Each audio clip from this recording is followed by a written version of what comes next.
Alikamatwa na makachero wa DCI tarehe 7 Juni mwaka 2025 na kutolewa kutoka Homa Bay hadi Nairobi. Albert Ojwang hakujua kwamba hiyo ingekuwa safari yake ya mwisho duniani. Albert Ojwang mwenye umri wa miaka 31, mwanablogu, mwalimu na baba wa mtoto mmoja, alikumbana na mauti yake baada ya kujigonga kwenye ukuta wa seli kisha kufariki akikimbizwa hospitalini Mbagathi. Haya ni kwa mujibu wa taarifa ya polisi iliyopingwa vikali na familia ya mwenda zake. The violation has taken place.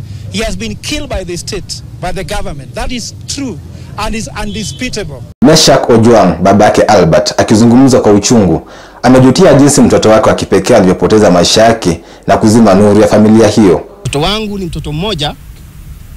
Hakuna msichana, hakuna mvulana hata nyuma yake. Nimeteseka na huyo mtoto. Huku mamlaka huru ya kuchunguza utendakazi wa polisi nchini IPOA ikianzisha uchunguzi, wanaharakati wameandamana wakidai haki, huku maafisa wa polisi waliokuwa kwenye zamu usiku wa kisa hicho wakisimamishwa kazi. Kisa hiki kimefufua kumbukumbu za Demlolongo 3 ambapo Justus Mutumwa na Martin Mwao walipatikana kama wameaga baada ya kutekwa nyara na watu wanaodaiwa kuwa polisi.